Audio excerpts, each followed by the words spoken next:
Hey, what is going on, everybody out there? This is Jakejames Lugo. Welcome to the channel and welcome to this brand new episode of JJ's One Man Podcast.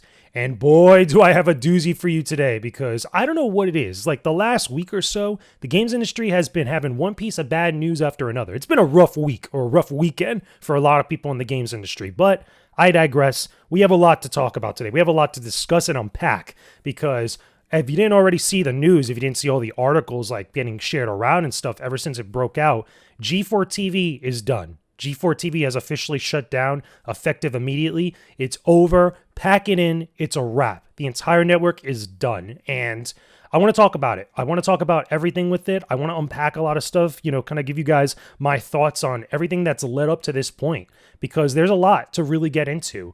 Before I dive into all of that, make sure you guys leave a like on this video, comment down below, tell me some of your thoughts about all the stuff related to the news of G4 shutting down or anything else that we discuss in this podcast here. And of course, if you haven't already, make sure you subscribe to the channel. I have a ton of videos out now that you guys definitely need to check out. And there's probably going to be other podcast episodes like this. Like I wasn't planning to do this. I had absolutely no plans to actually do a brand new episode. I was going to work on my next game review video, but this stuff happened and we have to talk about it.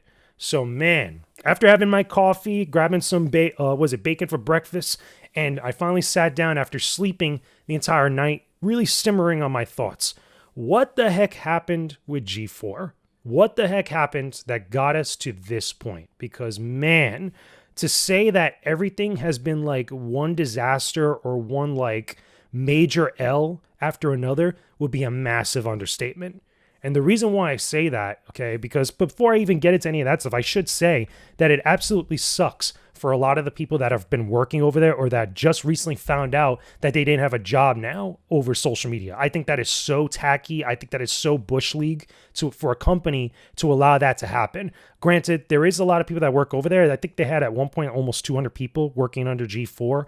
But even so, in the grand scheme of things, it's not a lot. But like even so, all those people shouldn't have had to find out that they lost their jobs over social media or over a Variety or Deadline article or on a Twitter post from somebody else. Like that to me is like the worst thing that you could let happen as a company. But I digress. What's done is done. The thing is that it sucks to see all these people lose their jobs because I feel like the majority of problems that G4 has had over the last year, because let's be real, they didn't even really last a year since they first rebooted officially. Like they did have their pre-launch G4 stuff for a while before officially launching. It was like all like the pre-game up to the main event, but they didn't even last that long. Okay, but for the real though, all those people who had nothing to do with a lot of the failures and a lot of the missteps that G4 has taken over the last year, I feel for them. And, I express my condolences and I send them good vibes because a lot of those people don't deserve that. That being said, however, let's have an honest conversation about G4. Let's be honest with ourselves and be honest with the facts and the things that we have right in front of us.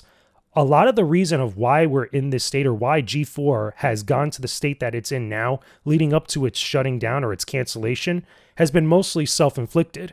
And the reason why I say that is because we have the evidence and the things in front of us to see that are the videos that we've seen on G4 for the longest time now, from all the crazy events that have happened with different people that worked over there to all the different discourse and the conversations that people have had on social media about G4 and about what the people at G4 have been doing ever since they first relaunched. We could look at all this stuff and you could really tell that a lot of what's happened now has been self-inflicted.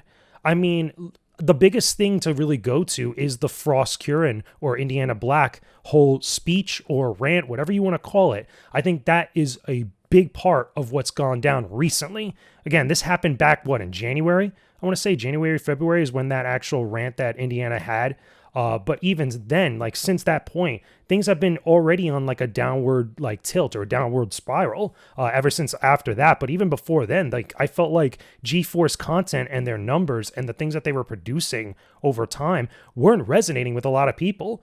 It comes down to stuff that I've talked about in my previous podcast episodes and videos and other conversations I've had with people here and there within and with outside of the industry, where G4 as a brand never really evolved or adapted to the times that we have now.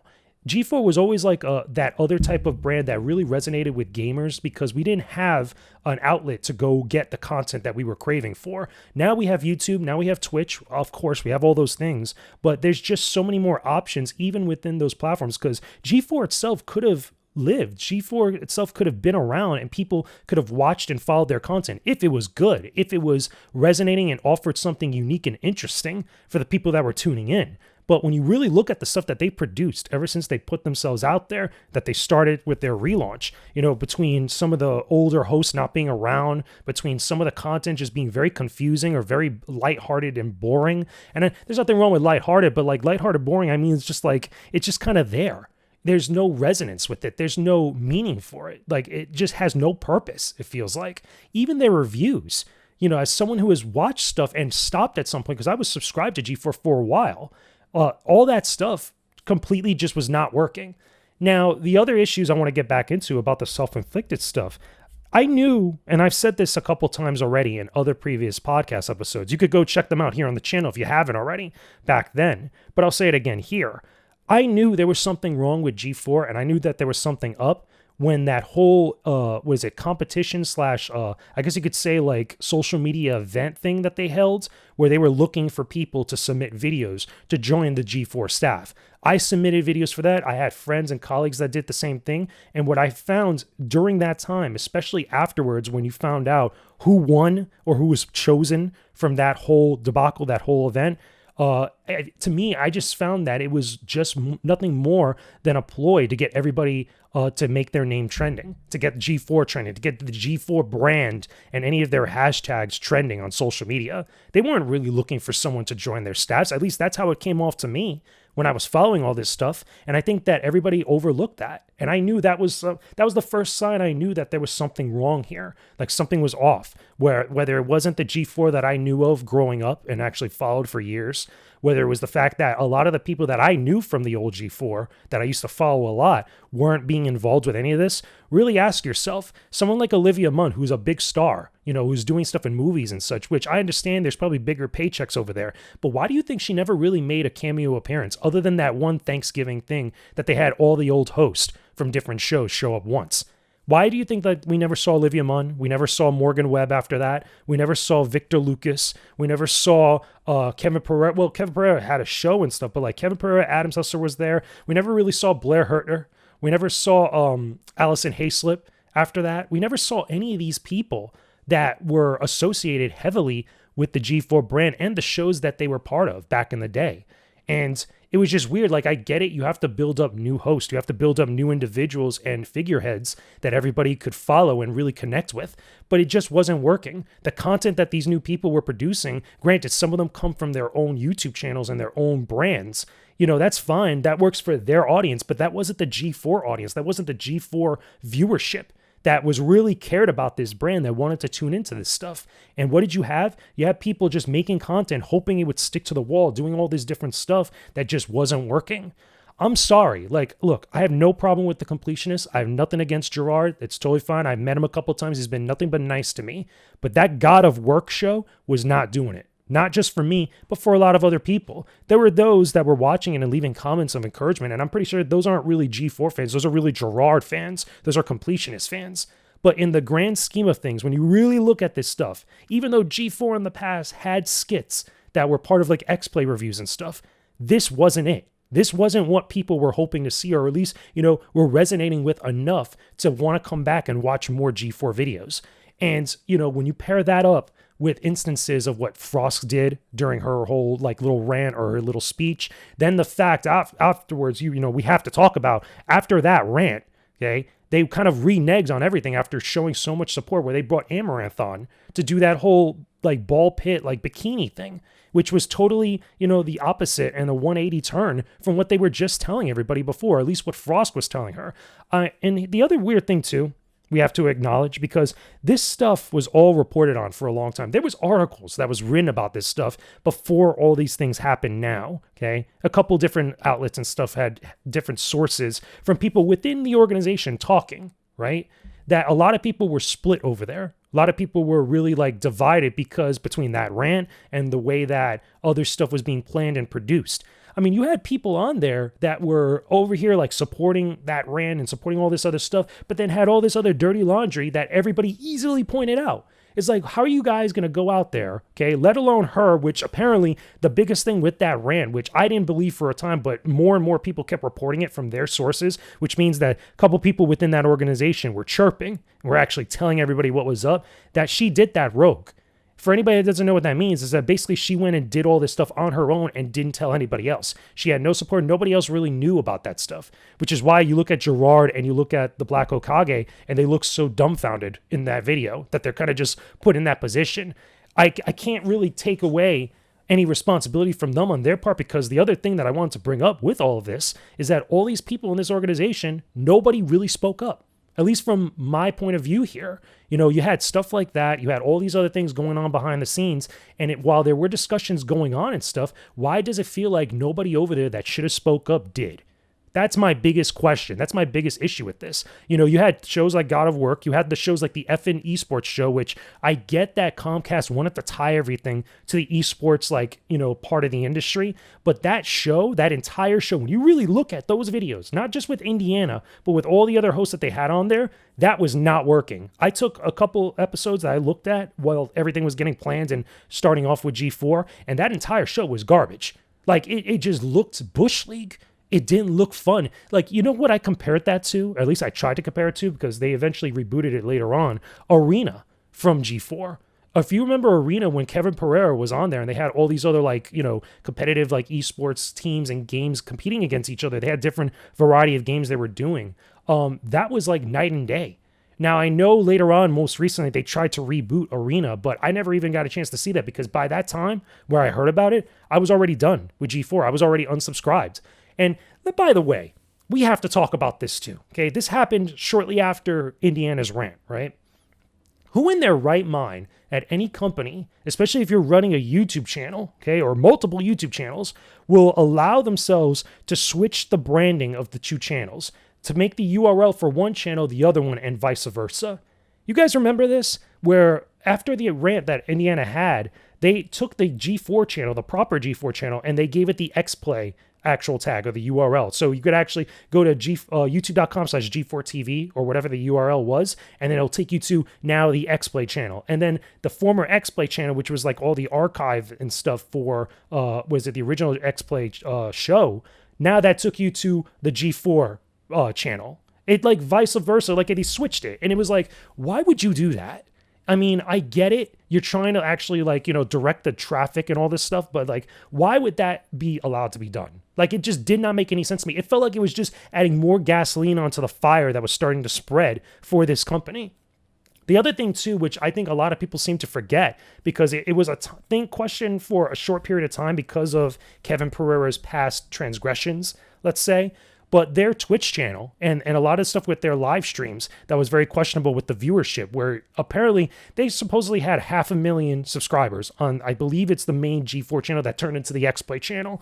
And then they had their Twitch streams. So these things would be going on. They'll have these live streams or these live shows. They'll supposedly be like, what, 80,000, 100,000 people or something like that. And the entire chat's moving like there's only 4 people in it. And people questioned that, and people started really looking into this stuff, and it looked like they were view botting. Now, you can't really say for certain whether that was the case or not, but I do think that there was a question mark there based on the stuff that happened previously with Kevin Pereira, and when he tried to do that with the Attack, or the Attack of the Show reboot after the original G4 went down. But like, there was all these different things, and it's, for the record, with that, it smelled like there was smoke there, so there could have been fire, and then eventually that changed up, but I digress. My main thing is that you had all these different things working together that just completely just culminated into what we have now.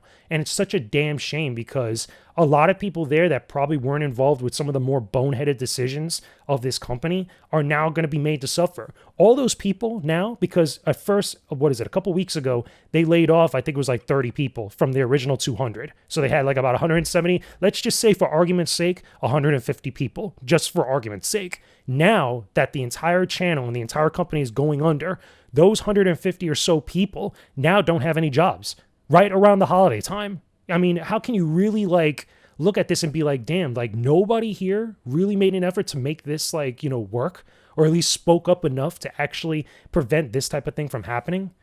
And I need to go back to Frost because, again, I know a lot of people don't like the idea of like putting a lot of blame or responsibility on her for what she did. And I don't think it's just solely her responsibility why this company failed. But the way that she went about doing things and her attitude afterwards, by the way, we have to acknowledge that on social media. I don't know what it is with some individuals in the games industry, whether it's media or content creation, and even some devs to a point, but this really antagonistic attitude towards the audience needs to stop. You know, I get it. You want to burn people on social media. You want to troll people. You want to get little jabs here and there. But especially after your colleagues just got laid off, why in God's name, even your agent, like who over there or in your management, anybody over there that represents you would think that that was a good idea. If anybody saw that at the time, they should have told you not to tweet that thing out where saying that she survived. It was such an asshole move to do, but it was just common sense. Like, why would you do that? Like, I get expressing condolences for all the people that, you know, lost their jobs back then. But like, there had to be a moment there, at least with her, that really should have been like, you know what, like maybe I went about this the wrong way. Maybe I went about this the wrong way, and it's not only affecting me, but it's affecting a lot of other people too. There had to be a moment like that. And it blows my mind that it feels like that wasn't the case. It felt like people were just, you know, they saw themselves getting ready to ram into a brick wall and they just kept moving ahead. They kept hitting the gas. And it's like, come on now. You know, you have to, at that point, you know, you look at everything, you have to look at this like she's partly responsible for how things turned out most recently between that rant, between the details about that behind the scenes that came out. I'll tell you right now, if besides the fact that she probably had a contract with her employer, with, you know, G4, Comcast and stuff as a talent and stuff, I'm pretty sure they tried to fire her immediately. I think somebody probably talked about it. The other thing too that came out in some articles, which I still think is a little weird because it needs more clarification. I think that there's possibly some details we could look at that kind of figures out who is who, that she had support in the higher ups, you know, of that company, of Comcast and stuff. And I think it's nonsense that anybody would think that after that whole debacle and the way that that response happened, that it was a good idea to keep her around or to double, triple, quintuple down on what was going on. Because I'll tell you right now, in any other company, somebody did something like that, especially if they went rogue and did something without telling anybody, they would have been fired immediately. It would have been a wrap. It would have been totally finished. They would not be employed. And from my understanding, from the way that people have been talking for all the different sources and other people in other companies, it seems like she's going to have a bit of a problem getting employment in some places. And I can't blame them, because who in their right mind would go and hire somebody like that does that? That clearly, you know, what they did had a major impact on what was going on with all these other people in the company. Ugh, I know it's a lot, but I'm not even done yet, yo. It's crazy. This conversation, again, I feel like I had it a couple times, but like when you really look at everything now, in hindsight, now that the actual company is shut down, the actual company itself is just completely done. Like I'm even looking at this letter that Dave Scott, who's the chairman and CEO over at Comcast or G4, put out in this letter. And like you could see all this stuff that what he was saying. Over the past several months, we worked hard to generate interest in G4, but viewership is low and the network has not achieved sustainable financial results. This is certainly not what we hoped for, and as a result, we have made the very difficult decision to discontinue G4's operations effective immediately. Keep in mind, a lot of the stuff that they were saying was that they were, at least, you know, some of the chatter was that they were going to keep G4 as a brand or as an operation around till after January. And they couldn't even manage that. And I feel like a lot of this stuff that he spoke on here, many people knew for like the longest time, way before then. They probably knew like all this stuff back in February, March, when all this stuff was going down, you know, or at least right after it. It blows my mind. And for the record, okay, because I saw some of this on social media and stuff. Like, I get it. There's sympathy to be had with everybody that works over there. But G4 also employed some pretty not cool people that were at their company, some of which I've met personally that have been mean and rude even to me, who has been mean and rude and really questionable to other people that I have seen firsthand. And it's like, you know, it could be a little bit weird and awkward sometimes and difficult to have a little bit of empathy, even though I have empathy for the company as a whole, because my biggest thing with all this stuff is that this didn't need to happen. That's the main thing that I could say that kind of like sums up my entire feeling about the death or the closing down of G4.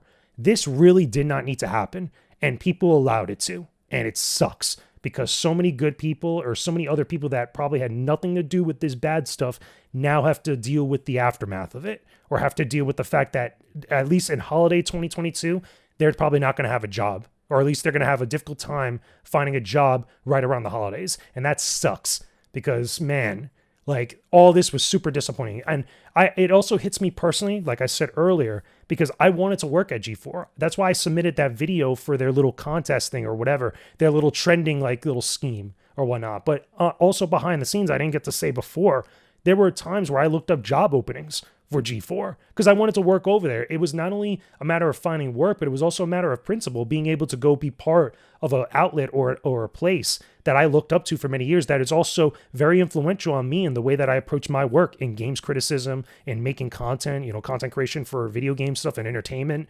Like that was important to me. It's the same way I describe it is when I finally got to write an article for a magazine ad. For a magazine specifically, which was Switch Player magazine. So because I grew up reading magazines about games, back in the 90s, that was a thing. So it was a little bit of a personal thing for me. And this was the same as well. And it's just such a damn shame. It's such a damn shame. So many different decisions could have been made with this company. So many different things could have been done to better the content and to make much more enjoyable, much more bigger, better content than what they had. The fact that you guys, again, Comcast, you can't really blame Comcast a lot in this other than their financial decisions to end this company. But like the decisions of like the actual like bread and butter of making the content itself for G4, I put a lot of blame on those decisions and the people that were making those decisions then. Not so much the people with the money behind them. Getting like a giant studio that just for no reason, you spend all this money on just to give it a big and like crazy flair, of like a presence, which I get they probably wanted to attract talent, but like you got to have other things to back that up to support that. And clearly that was not the case. How do you tell me that you have 500,000 or close to 500,000 subs on one channel and you can't even break 2,000 views or 5,000 views on it? It's like, it's a lot of things. I know I'm going in circles now because I'm so all over the place with this news, but still, it's a damn freaking shame. And, it is what it is. There was a point last night when I was thinking about it, I was like, thinking to myself, good riddance, because like the way that this was all mishandled and mismanaged is like, this just goes to show you that some people that think that they know better don't know any better. But when I really calmed down and I really looked at everything and stuff, it just shows that this could have worked. G4 could have existed. It could have coexisted with YouTube and content creators now these days if it was in better hands, if we had better people at the head making better decisions. And as it is right now, that was not the case for over the last year or so. So anyway, I know that's a lot. Again, this is a much more bigger episode, and I'm curious to see what you all think about this in the comment section down below. Leave me a comment. Tell me some of your thoughts about G4 shutting down. What do you think went wrong? What do you feel like could have been better? Could G4 have existed if there was a lot of other better decisions made? Talk to me about all that stuff down below in the comments. Leave a like on this video, of course, and don't forget to subscribe to my channel for more great video content, including more podcast episodes, more game reviews, and even more other great content. I'm going to be doing some Let's Play stuff here and there, like for my JJ's First 20 or First 30 previews. There's going to be other stuff coming down the line, but I got to get back to working on my next, game review video and other stuff that I want to share with you all. So thanks again for checking out this episode, and I will talk to all of you again very soon.